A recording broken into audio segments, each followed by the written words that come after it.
of that dirty old river, down where the reeds and the catfish play. There lies a dream as soft as the water. There lies a bluebird that's flown away.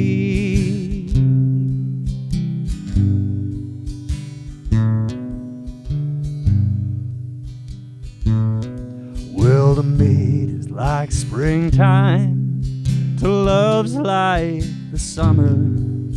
For brown eyes shone for nobody but me. And autumn forever, the fool come a-falling, and rain turn to freezing inside me.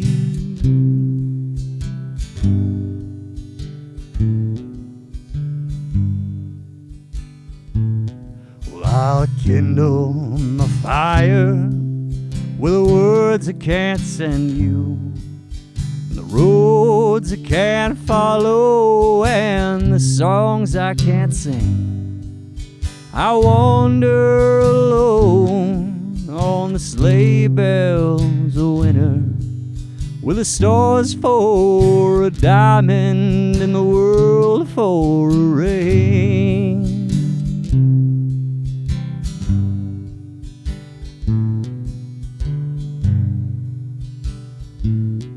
Well, you young ladies who dream of tomorrow, while you're listening, these words will I say. Cling to today, it's joy and it's sorrow. You need all your memories when youth melts away.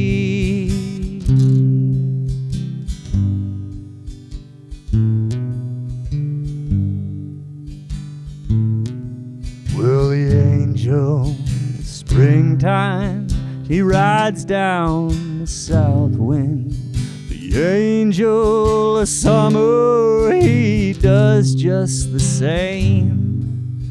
And the angel of autumn, she's blue and she's golden. And the angel of winter won't remember your name.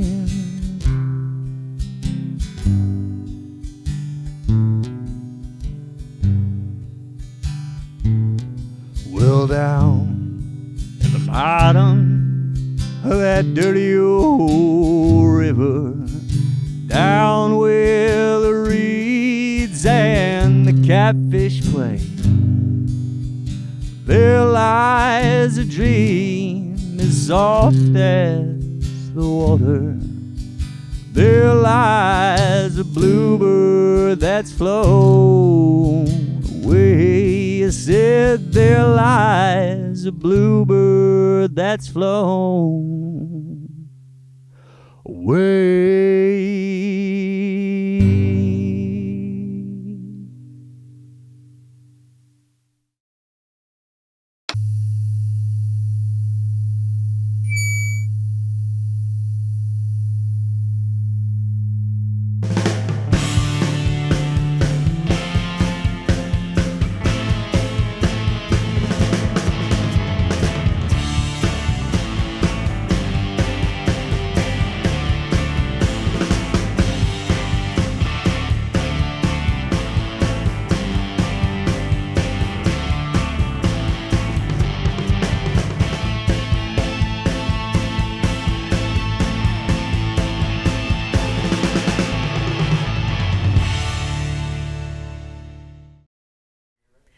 Hi guys, this is Amanda Meli with Nothing But Feedback, and today we are bringing you local songwriter Eric Troy. That's me. Here I am. I'm here. Happy to be here. Yeah. You see me. I'm woo! Yeah, I'm stoked usually. Yeah. So you just did the Catfish song. What made you do that song? You know, pick that song. Let's hear it. I love Townes Van Zandt in general. And I recently went into the album called At My Window. And the Catfish song is the last song on the album.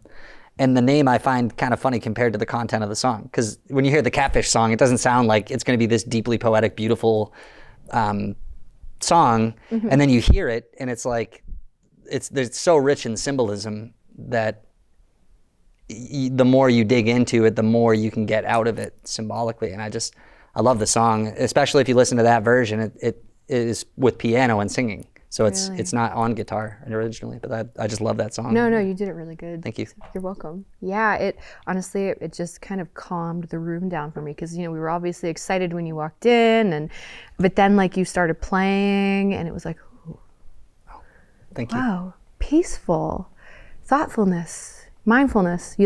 Anytime you perform, I swear you make the whole room be there with you. That's really cool. Yeah. So, okay, hold on. Hat.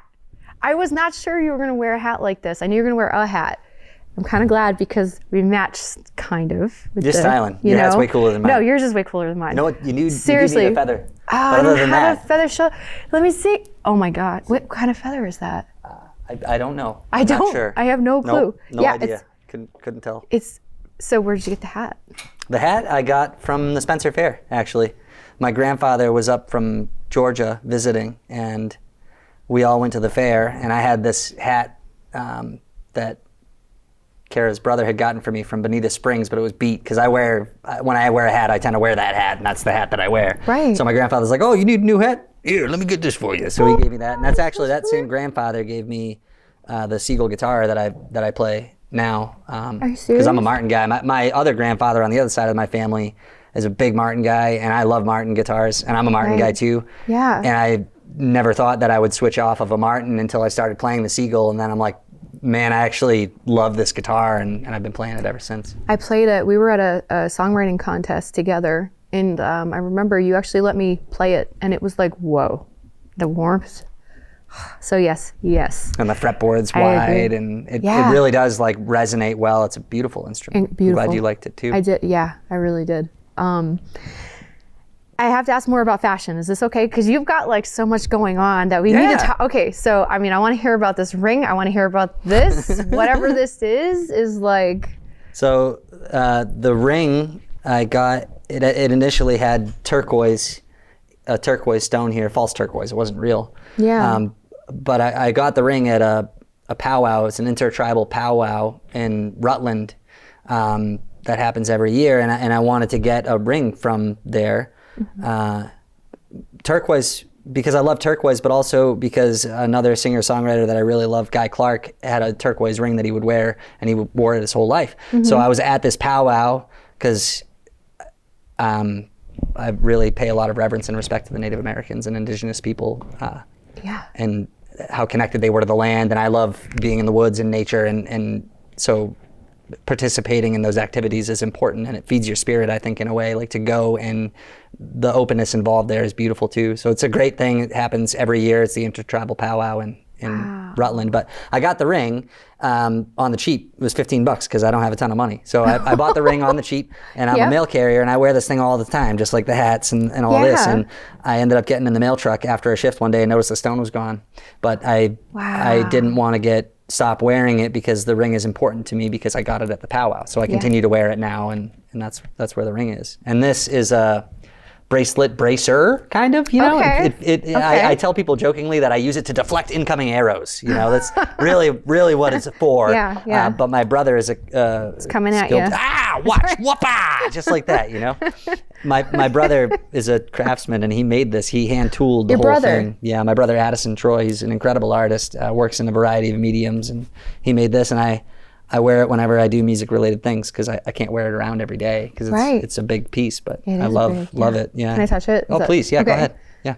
Whoa. Yeah, I love this thing. I cannot believe the detail work on Well, here. you can see all the individual feather work. Right. And all of this is hand-tooled. This is all by hand. He took a piece of leather and made this. You know what I mean? So he's really incredible, and I'm very thankful for him. I mean, he made this. Do I have anything else that he made? No. Usually he's great. Yeah. Really talented. Thank you for asking. So rumor has it you are releasing your first album. I am. Yeah, I'm excited. Yeah, I'm really looking forward to it. All right, so how many songs are on it? 10 songs. 10 songs. Yeah, And 9 originals and 1 cover. Oh. Yeah. And you're doing an original off the album next? Yeah, a song called Get Out of Dodge. It's really my mom's favorite song. Oh, really? Yeah, my mom's favorite song. Oh, it's Eric Troy. She's got that Dodge song. That's okay, so cool. yeah. Let's hear your song. Oh, okay.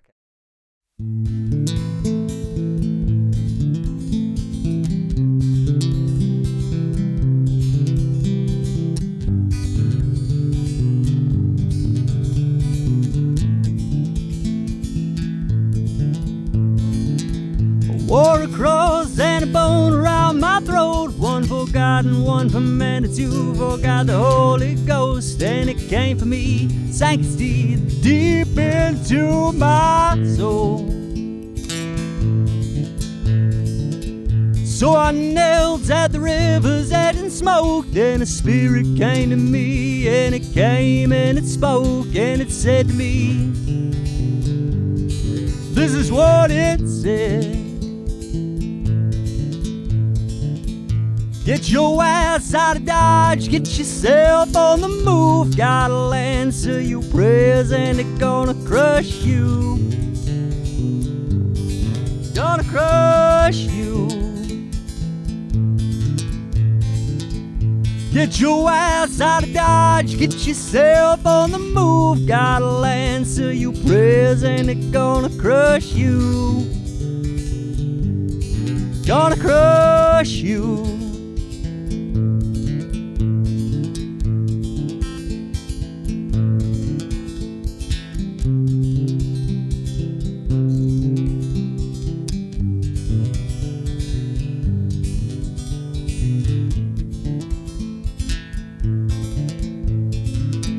So I felt the weight like an anchor on my soul. All the guidance disappeared, all the questions rolled through my troubled mind. So I prayed to stand up, but I got knocked down first. Then the spirit came to me and it sang another verse. This is what it said. Get your ass out of Dodge, get yourself on the move. Gotta answer your prayers and it's gonna crush you. Gonna crush you. Get your ass out of Dodge, get yourself on the move. Gotta answer your prayers and it's gonna crush you. Gonna crush you.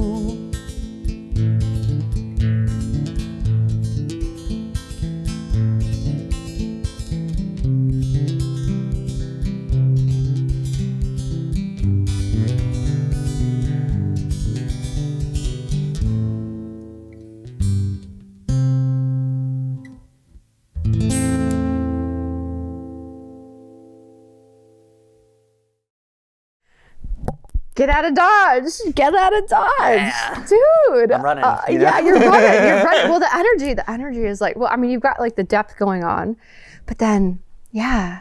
What is it about for you? Tell us about, I'm hyper from that song, by the way. The biggest takeaway for me from the song, the message of it is essentially to be careful what you wish for, because it talks about praying and having your prayers answered, and sometimes that's not good. No, it's not. And because, what happened to me is I actually had prayed for strength to get through any challenge that came my way. I prayed for the strength to get through any challenge that came my way. And in order to test the strength and build my strength, what had to come? Challenges.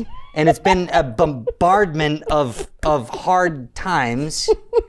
And over, I'm like, come on, really? You know what I mean? And they're making you stronger, even so. I'm trying, but that's the truth. And is it working? I think so. I think it's working. Wow, but like, Eric.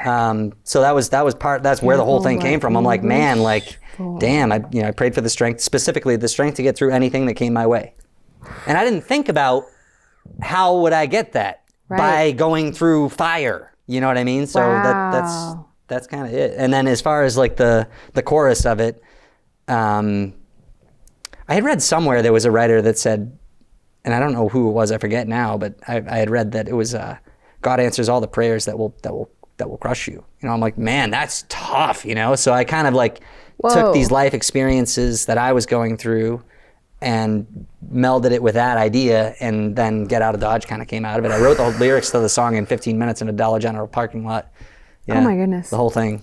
Whoa. Yeah. And then I'm sure I modified it slightly here and there or whatever. Sure, but no, the meat of it. The whole, yeah. Oh my goodness. Yeah, so I know I said this, but it's my mommy's favorite. She's seen you perform a few times. She's heard you, and she loves that. But not only that, I want to make sure you know that anytime I've witnessed you performing over the last years, I have seen you a lot actually. And the whole room's taken by that song. Like it is, and it's catchy, and there's a magic to that song. You're so welcome. Like there's a magic to that song. I don't even know what else to say. I think it's like sometimes, at least for me, like when you put your spirit into something, like you really put yourself into it, that people can pick up on that. You know what I mean? It's like an intangible, something that people vibe with. And there's songwriters who have said too, like, oh, it's the stuff that you're not thinking about that becomes something. It's like, well, I think it works both ways though. Like for me, it's like I put a lot of myself and a lot of spirit into that song, and I think that kind of comes through. Yeah, no, it's yeah. Like that's what I think anyway, but I mean, people, magic. You're right. I mean, I'm very thankful when the room gets quiet and I play. I'm really thankful that people are listening to it, you know? Yeah, no, always with you. Anytime I've seen it, it's really, but that song especially, and it's got so much depth and meaning to it. I'm glad, because there's a lot of songs that catch people that don't have such incredible substance to them. Oh. Yeah, no, You're flattering me now, you really are. I am, but I also am a fan, so it's gonna be, and you know, and I also love that song, and yeah, that song, when you play it, I'm just like, oh my God, and then I listen, and I'm like, oh my God, like, please everybody listen more to these lyrics, and because of the music that you created with it and just the vibe of it, they're listening. So it's going to them. Yeah. I'm thankful for that. You know? Yeah. And I think that's, you know, one of the strongest songs on the album. Yeah. Definitely. It's a magic song. And you know, Mark Thayer enjoyed it a lot, and he recorded half of, Oh my gosh. Okay. So you got to record with Mark Thayer. Can we have some inside information about that? How was it? What was it like? Oh, it was awesome. I loved working with Mark. Yeah, he was great. He's a master. He's really like about organic recording styles. He's like, well, what's it sound like, you know? And he set me up in a room with a guitar and a mic and, you know, go to town and play. And then methodically we went through this stuff and listened to the things and made the adjustments. And he was great about throwing creative ideas out too. Like in the recording, there's actually there's a flute that plays in the recording, and it's actually a clay Native American style flute that he had. He's like, oh, hey, here, play this, you know? And so I started playing it, and then we came up with what was there. And it's very serendipitous how this whole thing has come together for me. And the only reason I had the opportunity to do that with Mark was because of the contest that we can't talk about, you won the singer-songwriting contest. I was a winner in the contest. I'm very thankful for, but yeah, I mean, it was really it was a fantastic experience. I was really, really lucky to be able to do that. And it's because of all the effort that you put into the local music community. Didn't expect that. So, and I'm grateful for Ryan Shepard. I'm over here. He's over there, guys. Ryan rocks. I'm grateful for Mark Thayer for even, you know, and I'm grateful to Deep Roots Distillery, who is a family. Sorry, I didn't expect this. You're so sweet. No, you were pivotal in the entire process of this whole thing. Let me use their room to do it, and are so kind and try to be so accommodating to us, and all the judges that we have, and they love it, and they're passionate, and they can see, you know, when somebody is well, they're really cool too. I mean, and as far as the process too, I mean, I really think as far as Central Mass Songwriting Contest, and I'm not, you know, fluffing you up, you've created an event that enables songwriters to go out and play their stuff and have it heard by people who want to hear it.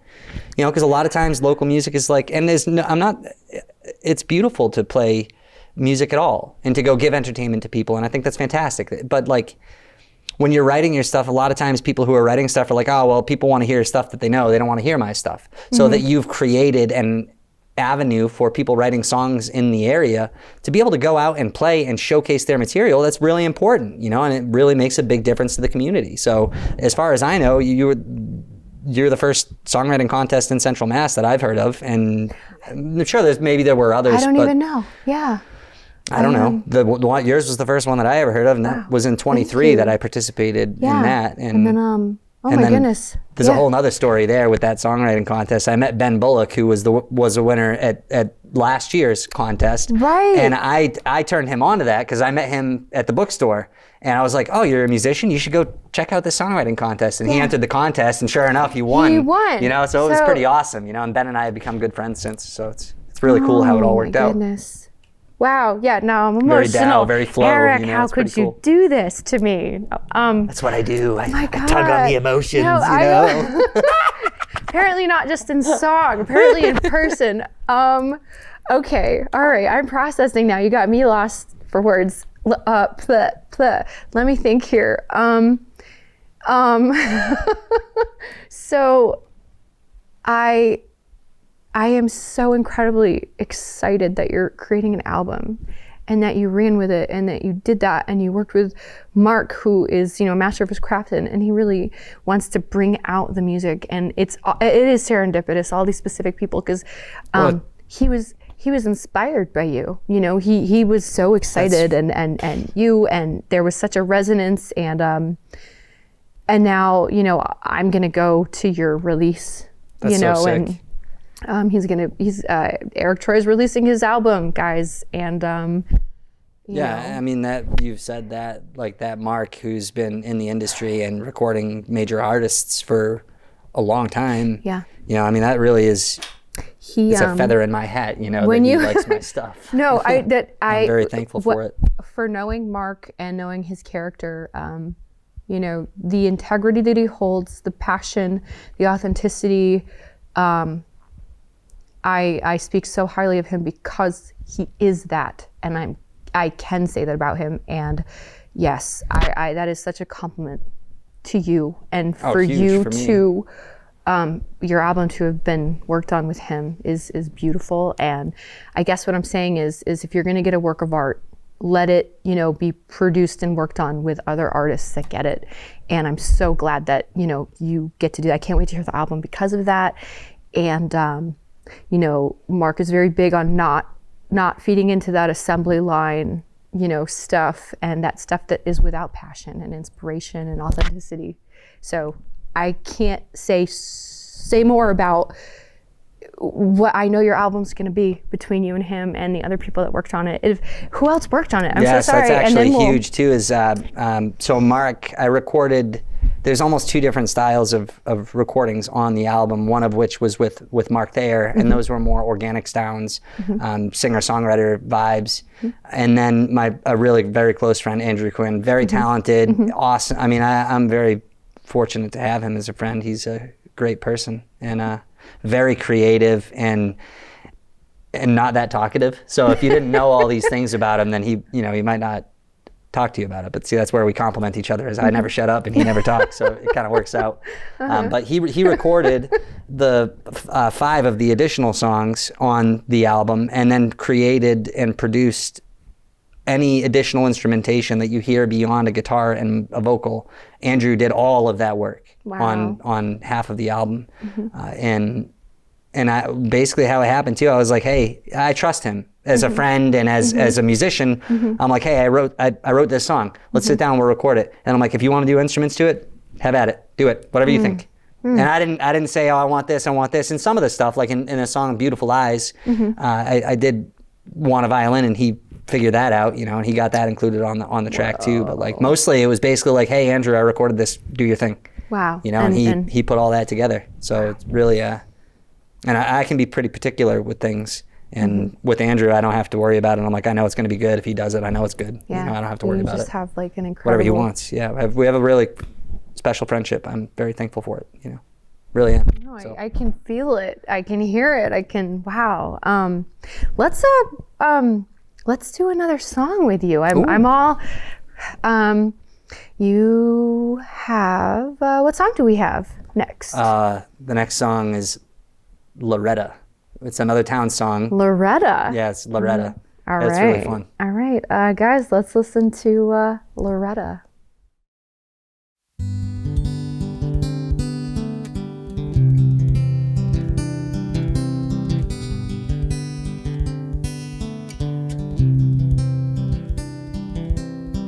Loretta, she's a ballroom girl, wears them sevens on her sleeve, dances like a diamond shines, tells me lies I love to believe. Her age is always 22, the laughing eyes, a hazel hue, spends my money like waterfalls, loves me like I wanted to.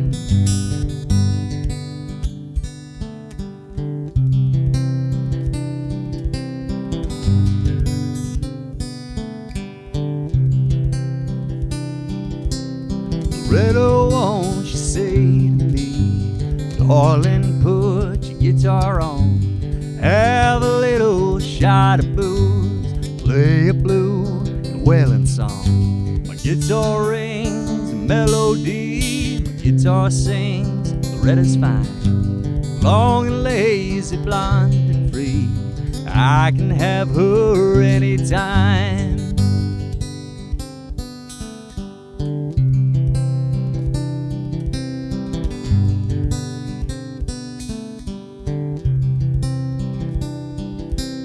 Sweetest at the break of day, prettiest at the setting sun. She don't cry when I can't stay, at least not till she's all alone. Loretta, I won't be gone long, keep your dancing slippers on, keep me on your mind a while. I'm coming home, coming home.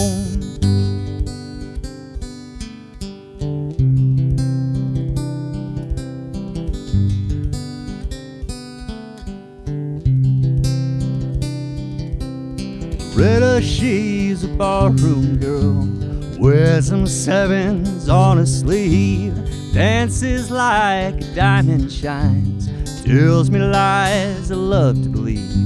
Her age is always 22, laughing eyes, hazel hue, spends my money like waterfalls, loves me like I wanted to, spends my money like waterfalls, loves me like I wanted to.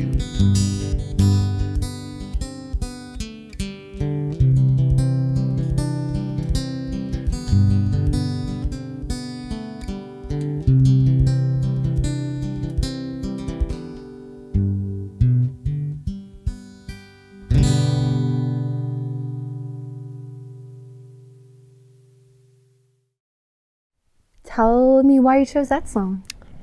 Well, at this point, I'm convinced that that song is either blessed or cursed, because it's been stuck in my head and playing over and over and over and over, and I've been playing it over and over and over and over for like the last week. Wow. Well, and I found out about it.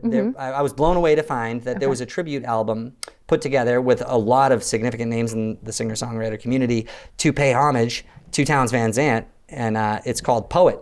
And I love writing. Like, writing is my shtick. I love to play, obviously, but I love writing. I love words, and I've written for papers and marketing companies, and I've written professionally. Well, so you're English writer. I love it. Poet. I love it. Yes. And so like I fall in line with that. I just love Townes for that reason, because he was just a methodical writer. His writing is fantastic. But then I find out on this album who recorded a song on this album in homage to Townes Van Zandt, but one of my other favorite songwriters, John Prine, and it was Loretta. And I'm like, are you kidding me, dude? Like, John Prine, it blew my mind that John Prine, guided. Both of these things met at the same. It's like two of my inspirations in one track.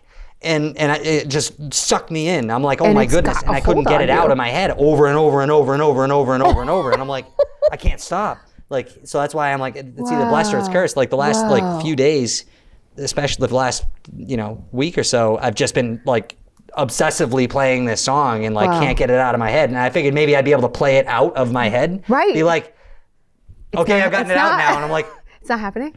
You're gonna have to produce it. You know? You're gonna have to release it I would as an love to do that. off-album single now. I would love that. I mean, just, it would blow me away. yeah. Well, I don't want to give away too much on the upcoming album, but that's another common point. Is the one cover song that we did on that was a song. I won't tell you what the song is, but I'll tell you that both Townes Van Zandt and John Prine had done recordings of that song. Of the song. So I have done the same song that John and Townes have done and included it on my album. So if you at home want to get curious and do some digging, you might be able to figure out what the track is. Oh. Or well, now I have to.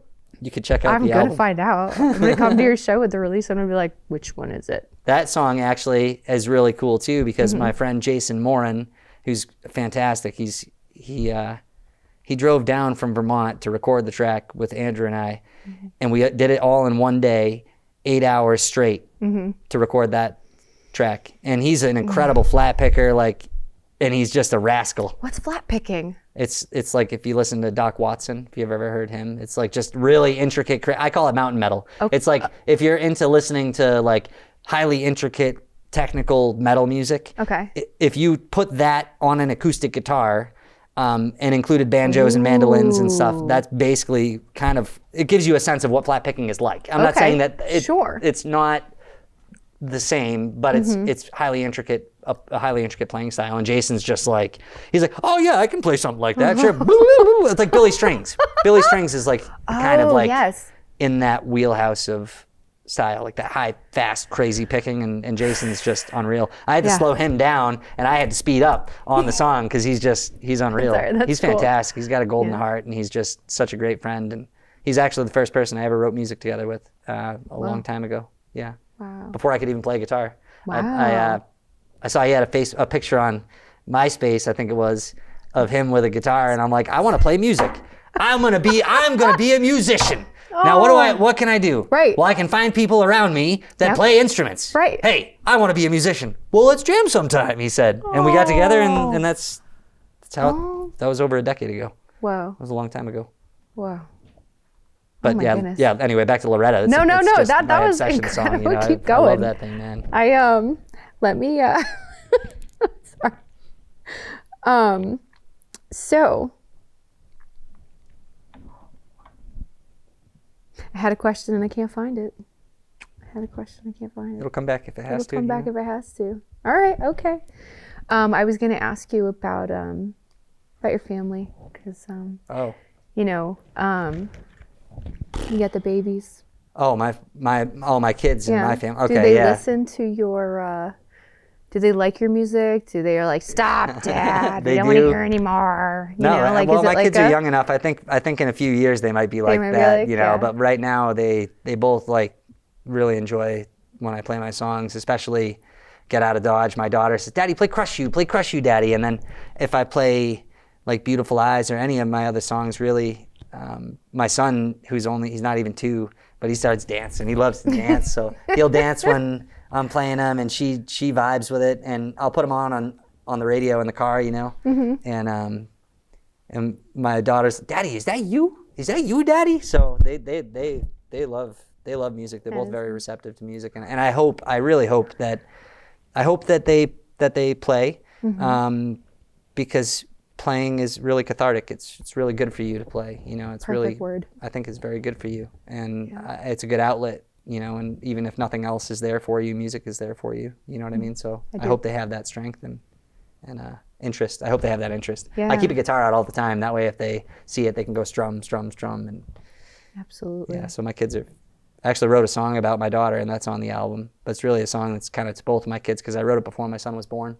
Yeah. But it's kind of just a message of, I hope that they can lean on if things are hard, because life gets really tough and it doesn't always go the way that we planned. So to be able to lean on a song can help you deal with it. You know what I mean? And, I do. And that's part of it is, just having the strength to laugh when you want to cry. You know what I mean? Oh, yes. So that's, Wow. Yeah, anyway. No, please. So what is the song you're going to do next for us? It's a love song. Okay. Called Beautiful Eyes. Oh, okay. We're going to hear Beautiful Eyes by Eric Troy.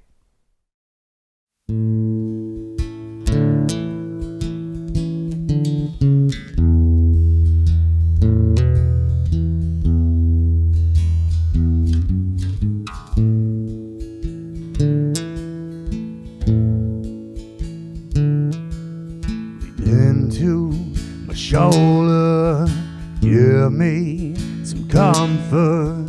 Tell me you'll always stand by my side.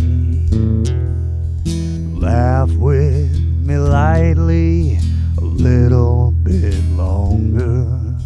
Show me the love in your beautiful eyes.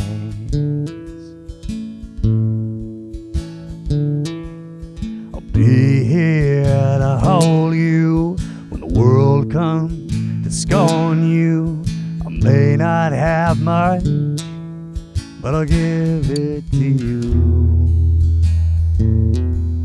There's nobody nearer who helps me see clearer.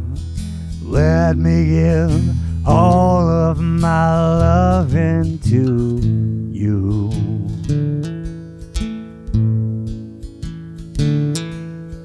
Give me your heart, babe.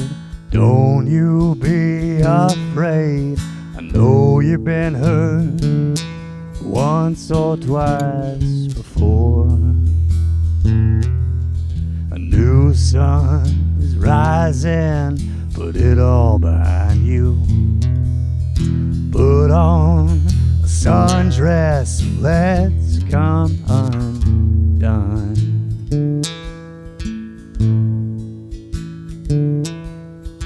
Into my shoulder just a little bit longer. Tell me forever ain't too long a time. Laugh with me lightly a little bit longer. Show me the love in your beautiful eyes. Laugh with me lightly a little bit longer. Show me the love in your beautiful eyes. I just want to say thank you to Eric Troy for coming on here. And is there anything else you'd like to kind of speak about before we end this that I didn't ask, or anything that I just really want to shout out Workshop 13 because they're a fantastic organization and that really helps enrich and nourish artists and creatives in the central Massachusetts area and beyond. And they've been gracious enough to allow me to host my album release show there. And a few of the other acts that are playing that night are friends and fantastic musicians. Ryan Calkins, who is also an award-winning musician at the Outer River Songwriting Contest. Ben Bullock, who's an award-winning musician from the Deep Roots Contest. And then Going Nowhere, who I'm very good friends with those guys. And they have, some of them have performed on a national level with really big country artists and acts and have, had their songs recorded by national acts, which is fantastic. So I just want to quickly shout out, Workshop 13, shout out, I guess, hold on, let me roll it out right now, right? Workshop 13, Ryan Calkins, Ben Bullock, Dave Martell, Corey Howard, Mike Dresden in Going Nowhere, Andrew Quinn for all the work he's put in on the album, Jason Morin for driving down from Vermont to record. Want to thank Amanda Meli for enabling the recordings of these and putting me in touch with Mark Thayer and enabling me to get into that contest at all. Thank my parents for all their support that they've always given me, and all of my brother Addison, my sister Eve. I guess I'm sure there's a billion other people I'd want to say thank you to, but those ones are very important. But anyway, so hopefully people can make it to the show and check out the album. I'm coming. My mommy's coming. I can't wait. Thank you for having me. All right. No, thank you so much for being on, and let's say bye. Let's say bye. Say adios. Peace.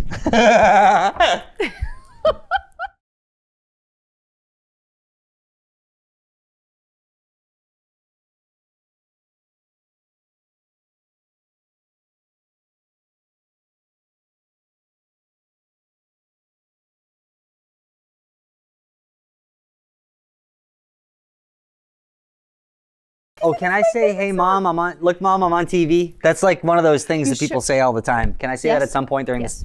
Okay, just at some point I'm going to throw it in there. You gotta be you. You gotta be you.